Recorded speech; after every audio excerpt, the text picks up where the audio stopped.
One day, oceanographer Tom's family, his wife Julia and two children, Cassie and Ben, set off on a yacht trip in the Caribbean Sea. While Tom and Ben are busy fishing and Cassie is absorbed in her gadget, Julia goes for a swim. Suddenly, something unsettles her. Julia looks around, but the sea remains as calm as ever. However, she feels a distinct sense of dread, as though something large and dangerous is circling around.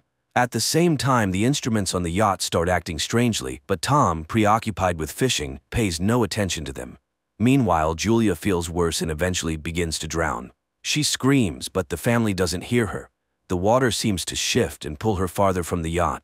As the situation becomes critical, Tom finally hears her voice. He rushes to the helm, and the yacht moves toward the distant Julia.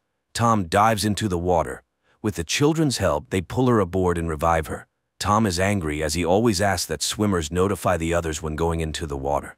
Julia apologizes and the incident is soon forgotten. Besides, the family has a reason to celebrate. Today is their son Ben's 13th birthday. Tom lights the candles on the cake and everyone congratulates Ben, who receives gifts, while Cassie takes a group photo of the happy family. At that moment, Cassie's boyfriend calls her. He asks her about the swim, but suddenly a sudden and intense storm begins in the background. Cassie is worried, but her boyfriend reassures her that he's safe. The connection cuts off. Cassie tells her parents about the storm on land, but then everyone feels some jolts, rushes to the deck, and sees massive whale carcasses surfacing around the yacht. Tom explains that sometimes whales get disoriented during storms, but these animals are pushing the yacht, threatening their safety. Tom dives into the water and soon returns aboard, injured. While trying to figure out what's going on, he cut himself on the propeller. Julia stitches up the cut on her husband's shoulder, and he explains that the yacht's shafts seem bent, likely from a tail strike. Now they're unlikely to be able to sail away. Later, Cassie tries to re-establish communication, but there's no signal. The radio isn't picking up any signals either. Tom begins calculating their supplies. There's enough water for about 4 days, no more, but they're on a shipping route, so someone is bound to find them. However, ominous sounds come from outside, and when the family steps out onto the deck, they see glowing objects falling from the sky.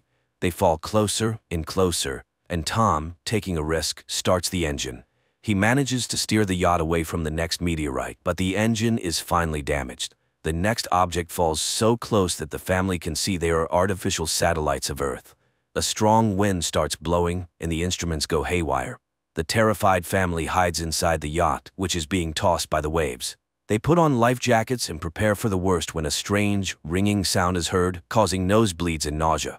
Tom tries to signal for help with a flare gun, but it's all in vain. The family barely survives the night.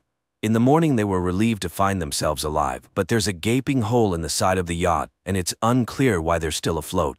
The family goes outside and freezes in amazement.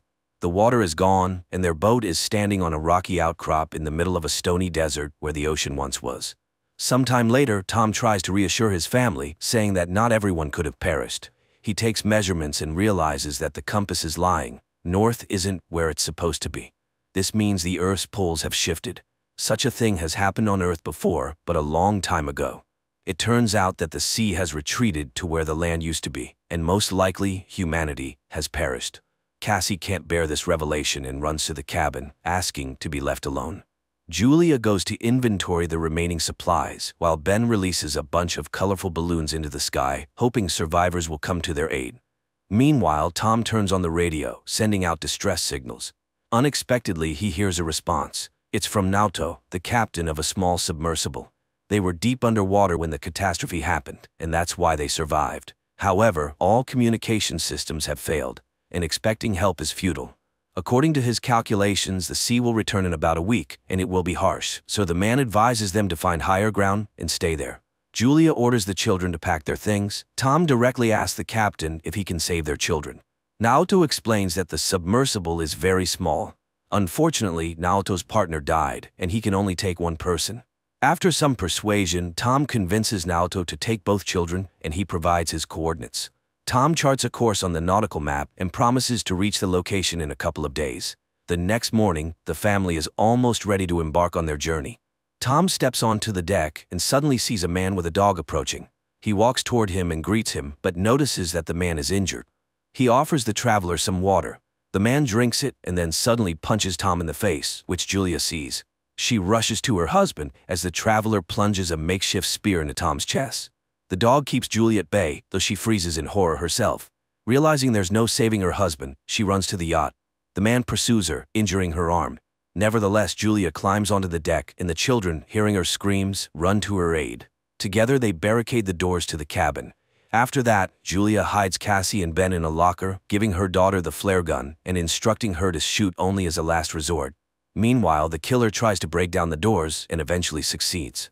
Julia hides in the bathroom, patching up her wound. Entering, the intruder heads straight to the galley and grabs some food. It's clear that he's very hungry. Holding a can of food, the man begins searching the yacht while Julia arms herself with a kitchen knife. He enters the cabin, but the woman jumps overboard, hiding beneath the yacht. The killer peers through the hole but doesn't see her. However, the dog attacks Julia, forcing her to kill it. The man hears the yelp, goes outside, and finds the dog's body. Meanwhile, Julia climbs back onto the yacht through the portholes on the opposite side. She falls straight into the killer's hands. He beats her, throws her onto a couch, and grabs her throat, intending to strangle her. Cassie witnesses all this and realizes it's the last resort. She opens the locker and fires at the man. The shot throws him to the side, but the flare sets the yacht on fire. Julia orders the children to flee while she sneaks into the galley.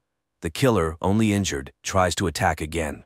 Julia kicks him away, grabs the packed bags, and jumps overboard, where Ben finds his father's body. Cassie runs to the corpse and sobs over it. Julia kisses her deceased husband, but seeing the killer leap from the burning yacht, she takes the children and leaves. The boat explodes behind them. The family runs across the stony desert and soon takes shelter in a rocky canyon where a stream flows. However, the water is salty and undrinkable. Cassie shares a small amount of water with her brother, but he refuses to drink. The boy feels guilty, believing the killer came because he saw the balloons. Cassie also voices this thought, but Julia orders her to stop and defends her son, explaining that he didn't mean any harm. She tells the children to gather themselves, as a long journey awaits. And then she spots the killer again, still relentlessly following their trail. The family hurries onward. That evening, Ben finds the carcass of a hammerhead shark and tries to butcher it. But Julia sees the pursuer and orders the children to run. They soon come across a field of once flooded toxic waste barrels, but Julia urges the children forward despite the threat of contamination, knowing the killer is still on their heels. The family walks along the former ocean floor, weaving through piles of plastic and other trash dumped by humans. Soon, Julia notices that Ben is severely dehydrated and gives him the last drops of water. Cassie has a breakdown, convinced that they have no chance of survival, but Julia commands them to keep moving. Eventually, they find the fuselage of a plane that crashed into the sea long ago and crawl inside to rest. Julia examines the last photo of their family and recounts the story of her first meeting with Tom, which happened at her hospital, where Tom was brought with decompression sickness after a failed dive. The children weep, remembering their father and saying their final goodbyes to him. At night, Cassie is awakened by a noise and steps outside to sit near the plane. Out of the darkness, the killer approaches her, unaware that the girl is acting as bait. As he prepares to grab her, Julia ambushes him, stabbing the man with a knife. At dawn, the family prepares to continue their journey, only to discover the killer's body has been scavenged. A sign that something even more dangerous than humans lurks in the desert. They move on. Julia consults the map when Ben suddenly rushes ahead. His mother yells for him to stop, but the boy sprints toward a salty puddle and manages to drink a few gulps.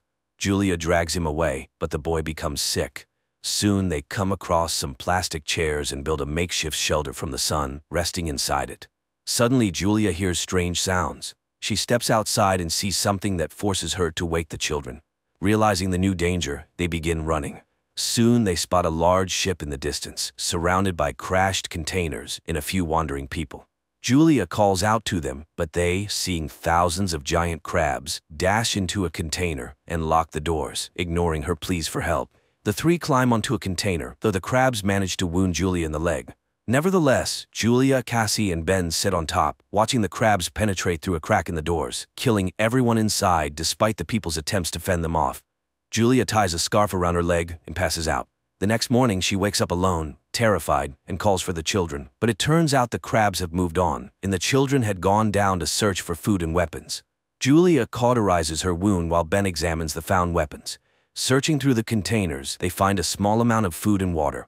In the pocket of one of the deceased, Julia finds a radio and contacts Naoto. He responds, explaining that he was also attacked by deep-sea arthropods.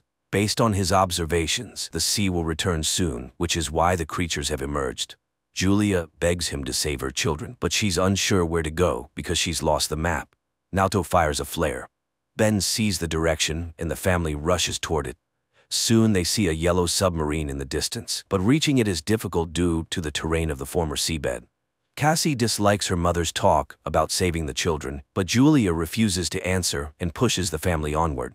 They are forced to pass through a canyon contaminated with toxic waste. At one point they are caught in a rock slide, and Julia becomes separated from the children. She orders them to continue, and when Cassie refuses, Julia pleads with her to save her brother. Cassie and Ben make it out of the canyon and reach the submarine, but inside, there's no one. Suddenly, Naoto, badly wounded, emerges from behind the boat. He admits that he has no chance of surviving and orders them to climb aboard, but Cassie goes back for her mother, who is fending off the emerging crabs. Her bullets nearly depleted, Cassie climbs the rock barrier and extends her hand to her mother. They manage to reach the submarine just as the crabs overrun Naoto, who dies in their claws. The family climbs aboard, and just then an ocean wave crests over the horizon. The water lifts the submarine and drags it across the rocks, and as Julia watches everything that happened over the past few days flash before her eyes, she passes out. When she awakens, she finds the vessel at a standstill. Julia opens the hatch, and the family emerges to find themselves in a ruined city, carried there by the wave. Despite a great concept, the film failed to make an impact, largely due to the many mistakes made by its creators.